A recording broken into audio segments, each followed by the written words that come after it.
कोई कहता है पत्नी से प्यार है, कोई कहता पति से प्यार, कोई कहता बच्चों से प्यार।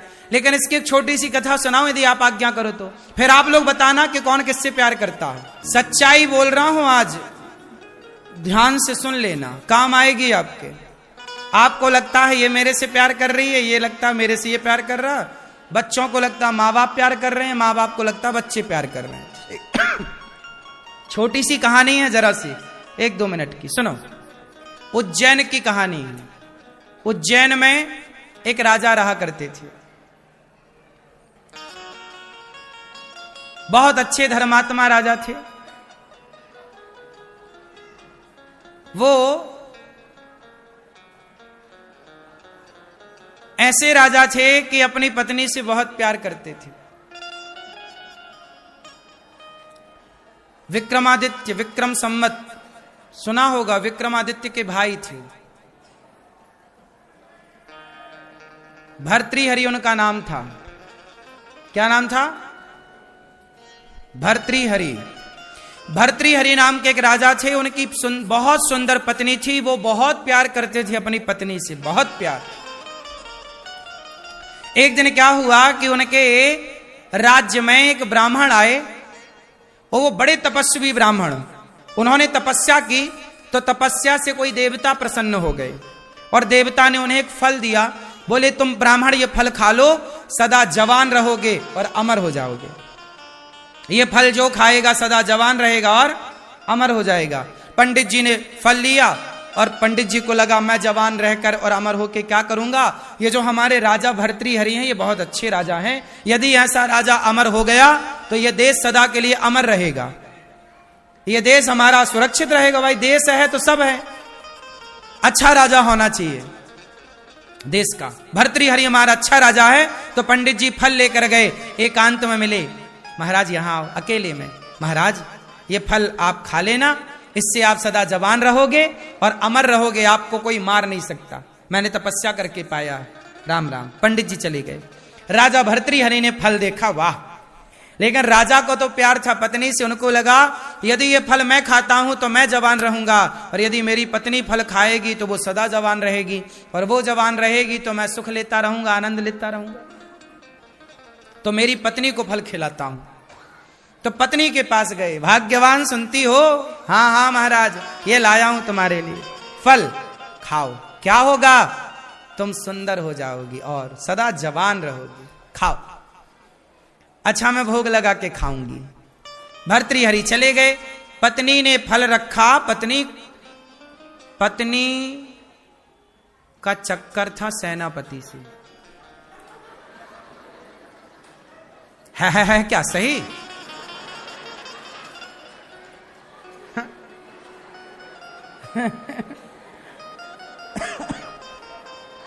रानी का चक्कर किससे था? सेनापति को बुलाया चुपके से, आओ आओ जल्दी आओ, पीछे के रास्ते यहां बुलाया। बोले ये फल खाओ। बोले ये फल खा लो। क्यों? बोले ये फल खाओगे तो तुम सदा जवान रहोगे, और जवान रहोगे तो मुझे सुख मिलता रहेगा। राजा प्रेम करते हैं अपनी पत्नी से, और राजा की पत्नी रानी प्रेम करती है सेनापति से। राजा चाहता है मेरी पत्नी जवान रहे, और पत्नी रानी चाहती है कि सेनापति मेरा इससे चक्कर है ये जवान रहे, ये फल तुम खाओ। सेनापति फल लिया। बोले मैं खाऊंगा, यहां नहीं, अकेले में खाऊंगा, कोई देख ना ले। रानी गले लगाती है सेनापति को, फल देती है, और चला सेनापति। सेनापति फल रखा। अच्छा सेनापति का चक्कर था वहां एक नाचने वाली से। ये बिल्कुल सत्य कहानी बोल रहा हूं, लिखी है ये इतिहास के पन्नों में ये दर्ज है, मनगढ़ंत बात नहीं है। वैराग्य शतक और श्रृंगार शतक लिखा है भर्तृहरि ने बाद में, पहले श्रृंगार लिखा फिर वैराग्य बाद में। तो भर्तृहरि के अब यहां सेनापति का चक्कर किससे था?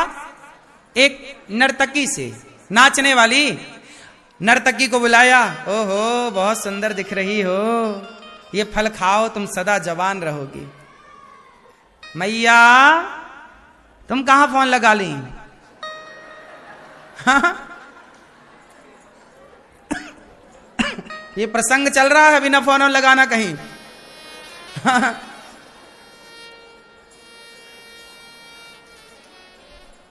तो राजा के मंत्री ने क्या सोचा कि नर्तकी को बुलाऊं, उसे दूं। उसने कहा कि ये फल खाओ, तुम बहुत सुंदर हो जाओगी और सदा जवान रहोगी तो मुझे सुख मिलता रहेगा। अब नर्तकी ने, नाचने वाली नर्तकी ने वो फल लिया और नर्तकी ने सोचा कि मैं तो नाचने वाली हूं, मैं जवान होकर, मैं सुंदर होकर करूंगी क्या, और जुंदर हो गई और जवान हुई तो और नाचना पड़ेगा सारी, अभी तो मर जाऊंगी, फिर तो नाचती ही रहूंगी सारी जिंदगी, मरूंगी नहीं, तो मैं क्या करूंगी। नर्तकी ने सोचा कि हमारे जो राजा हैं वो बड़े धर्मात्मा हैं, मतलब भर्तृहरि है। मैं जिस राजा के राज्य में नाचती हूं, हमारे राजा बहुत सुंदर हैं, बहुत योग्य हैं, बहुत अच्छे हैं। मैं अपने राजा को ये फल देती हूं ताकि मेरा राजा अमर हो और मेरे राज्य की सीमा, मेरा राज्य सुखी रहे, जनता जनार्दन सुखी रहे। वो नर्तकी गई, महाराज की जय हो। हाँ नर्तकी बताओ, महाराज मैं आपसे मिलना चाहती हूं। हाँ हाँ मिलो, आओ। फल निकाला, महाराज ये फल। अब तो राजा, ये फल, बोले महाराज ये फल जो खाएगा सदा जवान रहेगा, सदा अमर हो जाएगा सदा के लिए। राजा बोले सो तो ठीक है, पर ये बता तेरे पास कहां से आया। अब देखो, नर्तकी ने कहा महाराज मैं सेनापति से बड़ा प्यार करती हूं, मेरे सेनापति ने मुझे दिया। सेनापति को बुलाया, सेनापति ये फल तेरे पास कहां से आया। महाराज अपराध क्षमा करो, ओ रानी जी हमसे बहुत प्यार करती हैं। अब फल कहां से आया, राजा को पता चल गया कि रानी को तो हमने ही दिया था। उस राजा को वैराग्य हो गया, तुरंत उसने घर का परित्याग कर दिया कि मैंने जिस स्त्री से प्रेम किया उस स्त्री को तो किसी और से प्रेम था, उस स्त्री ने जिससे प्रेम किया उसे तो किसी और से प्रेम था, उसने जिससे प्रेम किया उसे तो किसी और से प्रेम था। ऐसे ही है संसार का चक्र। आपको लगता है कि आप पति से बहुत प्रेम करती हो, आपका पति आपसे बहुत प्रेम करता है, नहीं। सच्चाई ये है, हमें लगता है कि हम आपसे प्रेम करते हैं पर आप किसी और से प्रेम करते हैं, वो किसी और से प्रेम करता है। सारी जिंदगी हम इस गलतफहमी में जीते हैं कि ये व्यक्ति हमसे प्रेम करता है। हर व्यक्ति अपने स्वार्थ को रखकर प्रेम करता है। आपसे स्वार्थ है तो प्रेम है, आपसे स्वार्थ नहीं है प्रेम नहीं है। यही जीवन की सच्चाई है। कोई किसी से प्रेम नहीं कर रहा है, लग रहा है कि ये बहुत प्रेम कर रहा है, इसलिए कहता हूं प्रेम करना ही है तो जगत से नहीं जगन्नाथ से प्रेम कर लो, भगवान से प्रेम करो। स्त्री के साथ रहो, पुरुष के साथ रहो। मैया ये बात आज भी तो समाज में देखी जा रही है ना, कई पत्नियां अपने पति से छिपकर यारी कर रही हैं कि नहीं दूसरे से, और कई पुरुष अपनी पत्नियों से छिप कर दूसरे को कर रहे हैं कि नहीं। पत्नी को लग रहा है कि मेरा है पर वो तो किसी और के चक्कर में है। सब जगह अब यही खेल चल रहा साहब। इसलिए इस गलतफहमी में बिल्कुल ना रहो कि आप जिससे प्यार करते हैं वो आपका है या आपकी है। कोई किसी को नहीं जान रहा है, कोई किसी के मन की जान ही नहीं सकता। इसलिए हमें किसी के मन की जानना भी नहीं है और हम आपसे ये भी नहीं कहते कि आप हमसे ही प्यार करो, नहीं। हमें ये आपसे अब कोई उम्मीद नहीं है कि आप हमसे प्यार करें। अब हमने अपना मन आपसे हटाकर भगवान के चरणों में लगा रखा है। संसार धोखा दे सकता है, भगवान कभी धोखा नहीं दे सकते। प्यार ही करना है तो संसार से क्यों करें, करके भी क्या पाएंगे, भगवान से करें। सही है। ये पूरी कथा का निष्कर्ष ये निकला कि हम प्रेम भगवान से करें, चाहे स्त्री हो पुरुष हो। तुम बेटे से प्यार करती हो कल को बेटे की पत्नी आएगी, बेटा अपनी पत्नी से प्यार करने लग जाएगा। तुम्हें लगता बेटा हमसे प्यार करता, नहीं, अब वो पत्नी की तरफ है। तुम अकेली ही रहोगी सारी जिंदगी, तुम्हें कोई प्यार करने वाला नहीं है। लोग कहते हैं हमसे कोई प्यार नहीं करता, क्यों करेगा कोई प्यार आपसे? ये बात सच्ची है, आप मानो ना मानो, पर आपसे, आप जितने लोग यहां बैठे हैं, आप लोगों से कोई प्यार नहीं करता। हम सबसे कोई प्यार नहीं करता। आपसे जो लोग प्यार करते हैं वो केवल अपने स्वार्थ की सिद्धि के लिए कर रहे हैं, वरना आपसे उनका क्या लेना देना है। कोई किसी पुरुष कर रहा है प्यार, वो आपसे नहीं कर रहा, आपसे उसे सुख मिलता है, इसलिए वो आपसे प्यार का अभिनय करता है। पत्नी को भी पति से गृहस्थी चलाने का एक सहारा मिलता है, बच्चों के लालन पालन का एक सहारा मिलता है। एक दूसरे के पूरक से है, पत्नी का पूरक पति, पति की पूरक, तो सबका एक स्वार्थ। अच्छा ये बताओ, पत्नी भी अपने पति से एक स्वार्थ से अटैच रहती है कि नहीं? बोलो, भले बारीक स्वार्थ हो, सूक्ष्म स्वार्थ, पर है ना कि नहीं? पत्नी का भी एक अपना स्वार्थ है पति से।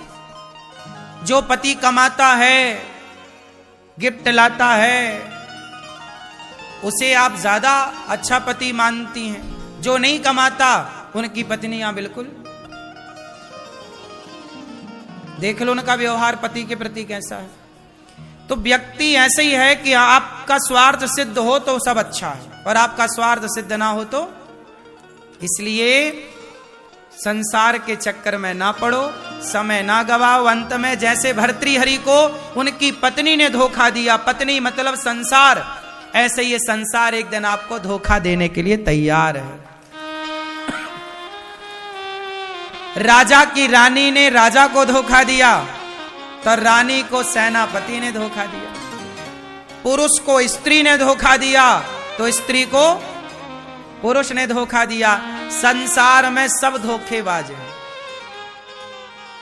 सब आई लव यू कह कह के धोखा दे रहे हैं। बोलो हाँ कि ना? क्यों भैया, आपने आई लव यू किसी को बोला? सही बताओ, बोला तो होगा, पर आपका आई लव यू झूठा ही था। सबके आई लव यू झूठे होते हैं। तुम कितना भी आई लव यू 2 और 10 और 100, सबके झूठे हैं। सही है, इसलिए आई लव यू कहना है तो भगवान श्रीमन नारायण से, जगन्नाथ से, राम जी से आई लव यू कहो। प्रभु हम आपसे प्यार करें, और किसी से प्यार हो ये ना हमारा, हम चाहें भी तो हमारा मन किसी में ना लगे, आप में लगा रहे। संसार के साथ रहो, पत्नी पति के साथ बिंदास खुश रहो, अच्छे व्यवहार करो पत्नी के साथ, खुश रखो उसे, व्यवहार अच्छा हो, पर आई लव यू केवल भगवान से हो। सही है?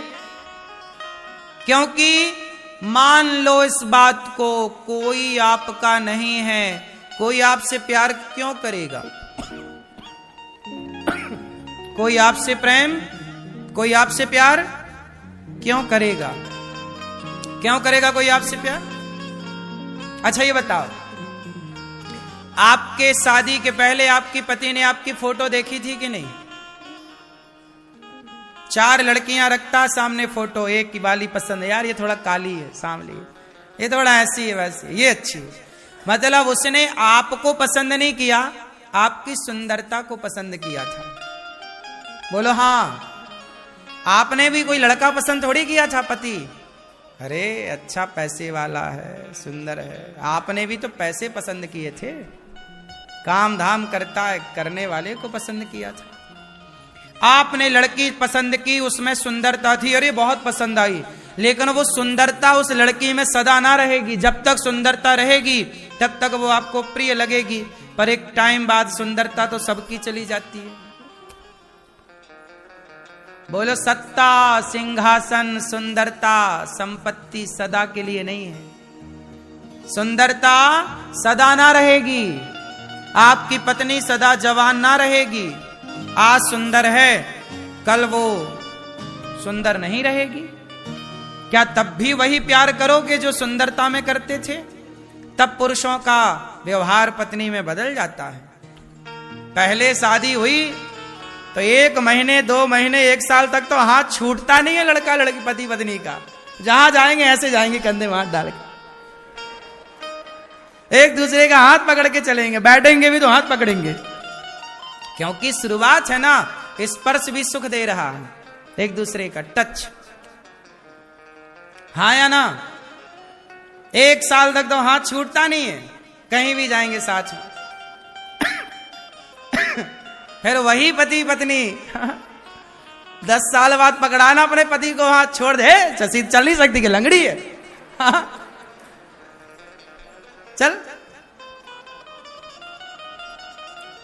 ये सब समय रहते खुमार चढ़ता है और समय के साथ ये सब खुमारी उतर जाती है। ये सब भैया चमड़ी की ललक थी, ये सब चमड़ी का अटैचमेंट था, प्यार थोड़ी था तुमसे, वो तो चमड़ी की भूख थी। तब वासनाएं ज्यादा थी तो अटैचमेंट ज्यादा था।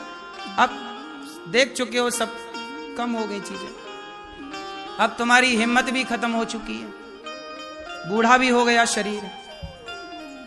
इसलिए समय के साथ सब,